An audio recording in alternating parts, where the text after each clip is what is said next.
Good morning dear students, एक बार फिर से आप सभी का हर घर पाठशाला कार्यक्रम में हार्दिक स्वागत है। हम आपकी पाठ्य पुस्तक विश्व इतिहास के कुछ विषय का चैप्टर 7 बदलती हुई सांस्कृतिक परंपराएं पढ़ रहे हैं, जिसमें पहला यूनिट जो हमने पढ़ा उसमें हमने पुनर्जागरण का अर्थ और उसके उदय के क्या कारण थे इसे डिटेल में पढ़ लिया है, जिसमें हमने पुनर्जागरण से क्या अभिप्राय है, उसका अर्थ क्या था। हमने पढ़ा था कि पुनर्जागरण अंग्रेजी भाषा के शब्द रेनेसा का जिसका अर्थ है रेनेसा, जिसका अर्थ है फिर से जागना, इतिहास में से नई जागृति, सांस्कृतिक चेतना और बौद्धिक चेतना के नाम से भी जाना जाता है। हालांकि ये मूल रूप से जो ये शब्द है रेनेसा, ये फ्रांसीसी भाषा का शब्द है, जिसके बारे में हमने डिस्कस कर लिया है डिटेल में। उसके बाद हमने पढ़ा था पुनर्जागरण के उदय के कारण, कि क्या ऐसे कारण रहे जिसके कारण मध्यकाल में एक बार फिर से यूरोप में एक बौद्धिक जागृति पैदा हुई, सांस्कृतिक चेतना पैदा हुई, और इस बौद्धिक और सांस्कृतिक चेतना के उदय के बाद विभिन्न क्षेत्रों में, चाहे वो कला का क्षेत्र था, साहित्य का क्षेत्र था या फिर विज्ञान का क्षेत्र था, प्रत्येक क्षेत्र में बहुत विकास हुआ, नई खोजें हुई, जिसने पूरे विश्व को बदल कर रख दिया। ये सारा का सारा हमने पढ़ा, और उसमें हमने जो मेन डिस्कशन किए थे उस दिन की क्या ऐसे कारण थे जिसके कारण कि पुनर्जागरण का उदय हुआ। तो ऐसा नहीं था कि यूरोप जो समाज था, यूरोपीय जो देश थे वो जागृत नहीं थे, लेकिन अगर हम बात करें प्राचीन काल की, तो प्राचीन काल का जो इतिहास रहा है उसमें हम देखते हैं कि किस प्रकार से यूरोप में बहुत सारी खोजें प्राचीन काल में हुई, लेकिन उसके बाद जैसे जो विकास था या फिर जो खोजें थी या फिर जो चेतना थी लोगों में, वो कम हो गई, और एक बार फिर से मध्यकाल में बहुत सारे ऐसे कारण हुए जिसके कारण फिर लोगों में ये नई जागृति, नई चेतना पैदा हुई। तो वो क्या कारण थे उसके ऊपर हमने डिस्कस किया था, जिसमें सबसे पहले हमने पढ़ा था धर्मयुद्ध। धर्मयुद्धों में हमने देखा कि किस प्रकार से धर्मयुद्धों के बाद सामंतवाद का पतन हो गया और एक नए युग का उदय हुआ, जिसने कि विद्वानों को प्रोत्साहन दिया। साथ में ही व्यापार के कारण भी विचारों का आदान प्रदान हुआ। जो यूनानी और रोमन सभ्यता थी उससे बहुत कुछ यूरोप के विद्वानों को मिला, या बहुत सारे विद्वान जो यूनान या रोमन साम्राज्य से संबंधित थे वो सारे के सारे यूरोप में स्थापित हुआ, और जिसके कारण कि यूरोप में ये पुनर्जागरण का उदय हुआ। कस्तुतुनिया पर तुर्कों का अधिकार, ये भी एक बड़ा कारण था जिसके कारण कि नई खोजें करने के लिए यूरोप के लोग जो है वो विवश हुए। तो ये सारा चीज़ हमने पढ़ ली थी, लेकिन आज जो टॉपिक हम पढ़ने जा रहे हैं वो बहुत ही महत्वपूर्ण टॉपिक है, इटली में पुनर्जागरण का आरंभ। एग्जामिनेशन में ये प्रश्न 5 नंबर में भी आता है, 4 नंबर में भी पूछा जाता है कि इटली में सबसे पहले पुनर्जागरण क्यों आया। कि जो पुनर्जागरण की हमने बात की थी पिछली क्लास में कि वो इटली में सबसे पहले आरंभ क्यों हुआ, उसके क्या कारण थे, आज हम उसके ऊपर डिस्कशन करने जा रहे हैं। जहाँ तक बात इटली की करते हैं, हमने पहले भी जब हम 3rd चैप्टर पढ़ रहे थे हमने पढ़ा कि रोमन साम्राज्य जिसकी राजधानी रोम थी, और आज अगर हम बात करें इटली, तो इटली की राजधानी भी और रोम है, जिसके बहुत सारे कारण रहे कि क्यों यह पुनर्जागरण जो है इटली में आरंभ हुआ। उसके इससे पहले कि हम उन पॉइंट्स के ऊपर डिस्कस करें, सबसे पहले हम बात करते हैं इटली की। इटली प्राचीन काल से ही रोमन साम्राज्य का केंद्र रहा है, हमने ये पहले पढ़ा था। साथ में ही ये ईसाई धर्म का केंद्र भी रहा है। ईसाई धर्म का केंद्र मीन्स कि जो ईसाई धर्म के पोप थे वो रोम में रहते थे, और रोम में जितने भी पादरी और जो और लोग थे वो सारे के सारे रोम में रहते थे, और इसके अलावा जो सबसे बड़े चर्च थे वो भी रोम में ही स्थापित थे। तो इसके और भी बहुत सारे कारण हैं जिसके ऊपर हम डिस्कस करेंगे। तो सबसे पहले हम स्टार्ट करते हैं कि सबसे बड़ा कारण जिसके कारण इटली में पुनर्जागरण का जन्म हुआ वो था इटली का एक प्रसिद्ध व्यापारिक केंद्र होना। इटली प्राचीन काल से ही व्यापार का एक बहुत महत्वपूर्ण केंद्र रहा है, और अगर हम बात करें विदेशी व्यापार की, तो इटली का जो विदेशी व्यापार था वो बहुत ही उन्नत था, बहुत ही डेवलप था।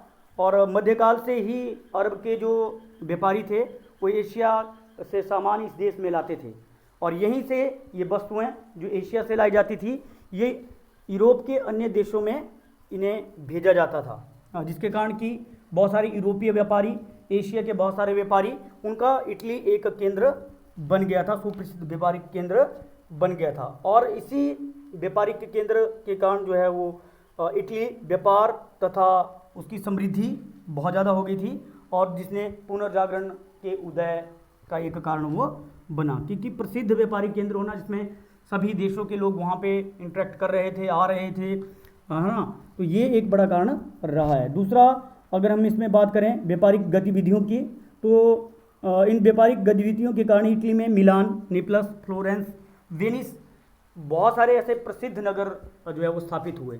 ये जो जितने भी नगर थे, नेपल्स था, फ्लोरेंस था, वेनिस था, हालांकि बाद में ये विश्वविद्यालय भी बन गए।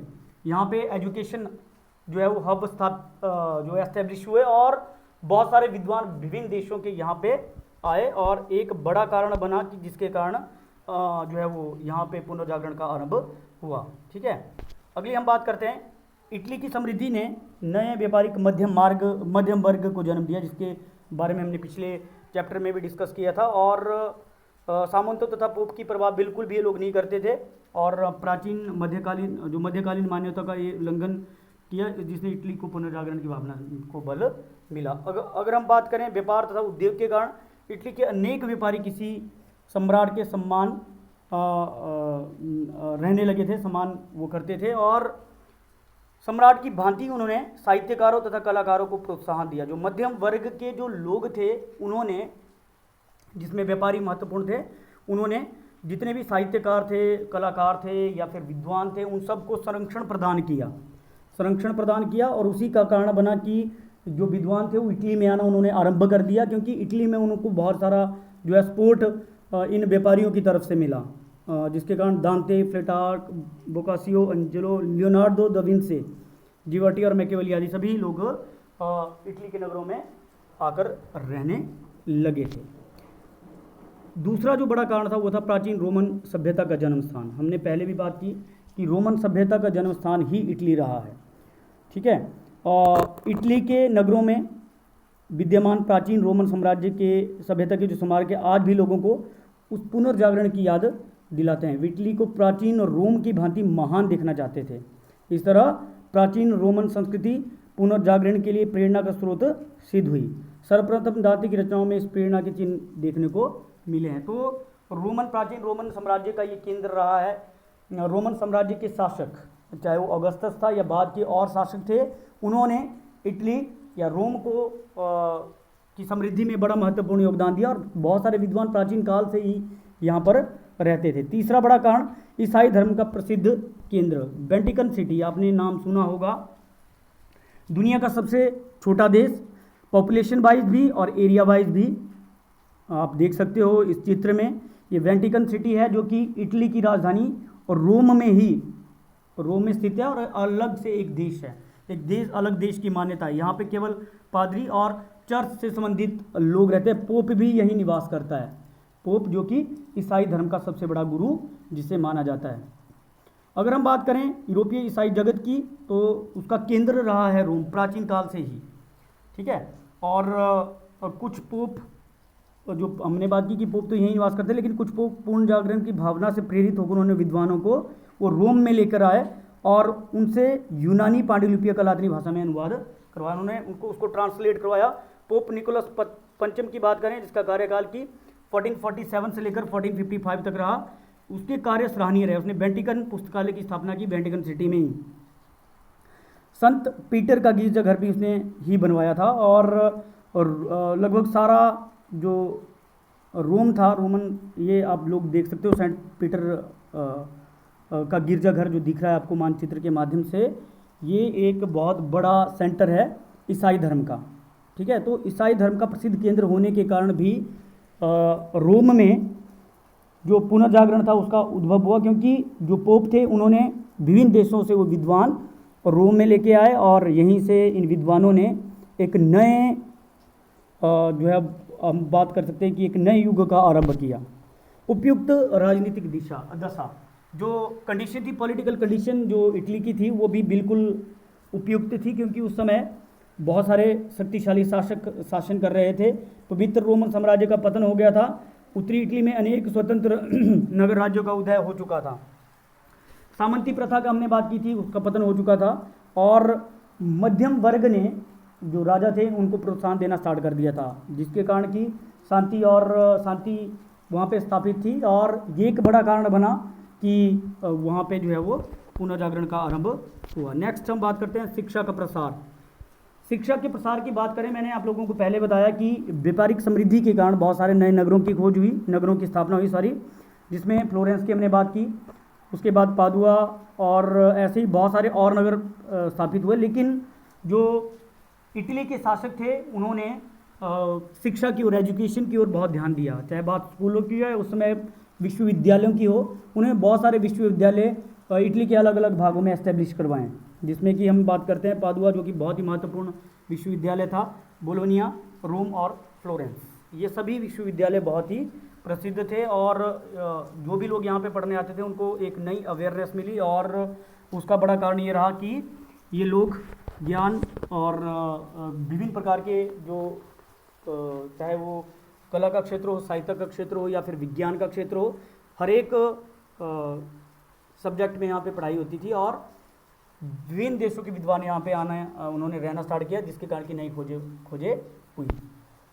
बात फिर से छठा जो पॉइंट है, तुर्कों का कस्तूनिया पर अधिकार। ये हमने पहले भी डिस्कस किया था, बहुत महत्वपूर्ण पॉइंट। 1453 में तुर्कों ने कस्तूनिया पर अधिकार कर लिया, और वहाँ के अधिकांश जो विद्वान थे, कलाकार या फिर जो व्यापारी थे, वो सबसे पहले इटली के नगरों में आकर बस गया, और यहाँ पे उनको जो है वो संरक्षण भी प्रदान किया वहाँ के शासकों ने।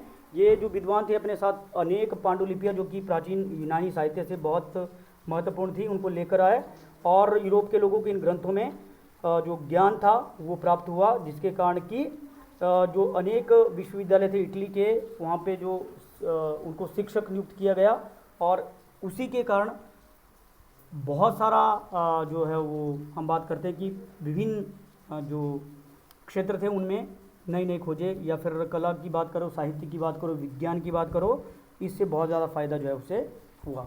तो ये कुछ कारण थे जिसके कारण कि इटली में पुनर्जागरण का आरंभ हुआ। जिसमें सबसे पहले हमने बात की व्यापारिक समृद्धि, इटली का व्यापारिक केंद्र होना, प्रसिद्ध व्यापारिक केंद्र होना।